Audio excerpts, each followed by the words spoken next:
서울 서대문구의 한 초등학교 인근에서 학생들을 유괴하려고 한 남성 2명에 대한 구속영장이 오늘 영장 심사가 있었는데요. 구속영장이 기각됐다는 소식이 조금 전에 들어왔습니다. 다시 한번 전해드리겠습니다. 서대문구 초등생 유괴 미수 혐의 2명의 구속영장이 기각됐다는 소식 시청자 여러분께 전해드리겠습니다.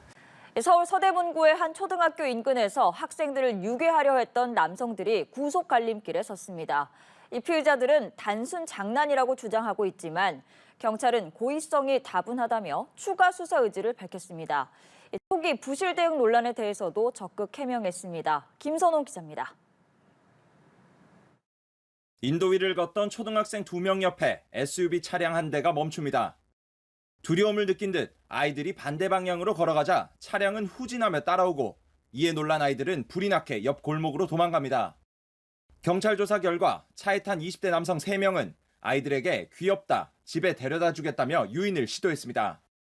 경찰은 피의자들이 장난삼아 범행했다고 말했지만 사건의 사회적 중대성을 감안해 구속영장을 신청했다고 밝혔습니다. 구속 전 피의자 신문을 받기 위해 법원에 출석한 피의자 2명은 취재진의 질문에 묵묵부답으로 일관했습니다.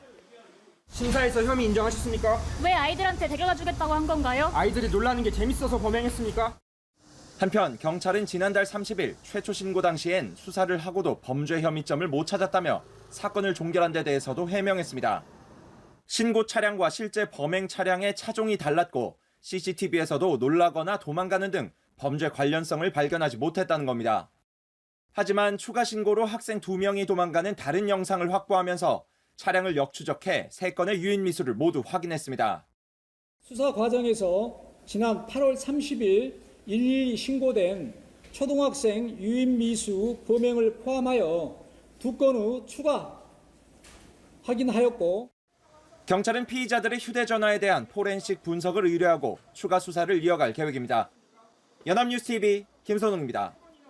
네, 서울 서대문구 초등생 유괴 미수 사건이 사실로 확인되면서 서울시교육청이 각 학교에 공문을 발송하는 등 주의를 당부했습니다. 서울시교육청 서부교육지원청은 학생 유괴 예방을 위한 안전교육 및 대응 방법이라는 공문을 발송하고 등하교 시간 안전지도 강화와 예방교육 실시, 학부모 협조와 순찰 강화 등을 요청했습니다. 특히 저학년 또는 혼자 등하교하는 학생들의 보호자 동행을 권장하고 보호자와 대리인의 신분 확인을 철저히 해달라고 강조했습니다. 서울시교육청은 유괴 미수 사건 재발을 막기 위한 대책을 마련할 예정입니다. 서울 서대문구에서 초등학생을 유괴하려고 여러 차례 시도한 남성 3명이 경찰에 긴급 체포됐습니다. 피해 아동만 3명에 달했는데 경찰은 최초 피해 신고를 허위 신고라고 종결 처리해 초동 대응이 미흡했다는 비판이 나옵니다. 김선웅 기자입니다.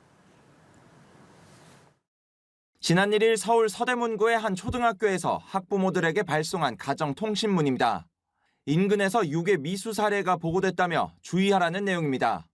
앞서 사건은 지난달 30일에 경찰에도 신고가 됐는데 경찰은 실제 범죄 행위가 발견되지 않았다며 종결 처리했습니다. 하지만 사흘 뒤 유사 피해 신고가 추가로 들어오자 경찰은 그제서야 다시 수사에 나섰고 이튿날 미성년자 유인 미수 혐의로 20대 남성 A씨 등 3명을 긴급 체포했습니다. 이들의 동선을 추적한 경찰은 앞서 2차례 추가 범행을 했던 사실도 확인했는데 이 중 한 건은 최초 신고였던 걸로 드러났습니다. 피의자들은 SUV 차량을 타고 초등학생들에게 접근해 귀엽다, 집에 데려다 주겠다는 말을 하며 유인하려 한 것으로 파악됐습니다. 중학교 때부터 친구 사이였던 이들은 지난달 28일 홍은동에 거주하는 A씨의 자택 인근에서 모여 놀다가 범행한 걸로 조사됐습니다. 경찰은 범행에 적극적이었다고 판단한 2명에 대해서는 구속영장을 신청했습니다. 이들은 자신들이 던진 말에 아이들이 놀라는 반응이 재밌어서 장난삼아 했다며 혐의를 부인했습니다. 다행히 미수에 그쳤지만 최초 신고를 종결 처리한 경찰의 대응이 안일했다는 비판이 나옵니다. 경찰은 최초 신고 당시 피해 아동 어머니가 알려준 차량과 실제 범행 차량의 색상과 차종이 달랐다고 해명했습니다. 피해자의 진술이 부정확해서 신고를 허위로 판단할 수밖에 없었다는 설명인데 당시 경찰은 피해자를 유인하려는 장면이 담긴 CCTV를 보고도 범행 장면임을 특정하진 못했습니다. 이에 대해 경찰은 육안으로 확인되는 장면이 없었다고 해명했습니다. 연합뉴스TV 김선웅입니다. 서울 서대문구의 한 초등학교가 학부모들에게 최근 유괴 시도가 있었으니 주의하라는 내용의 가정통신문을 배포했지만 실제 유괴 시도는 없었던 걸로 확인됐습니다. 해당 학교는 지난 1일 배포한 가정통신문에서 낯선 남성 2명이 아이들에게 접근해 집까지 데려다 주겠다고 제안한 사례가 보고됐다고 밝혔습니다. 다만 경찰은 CCTV 등을 확인한 결과 관련 범죄 행위를 발견하지 못했습니다. 이번 소동은 학부모들의 단체 대화방에서 와전된 말에서 비롯된 걸로 전해졌습니다.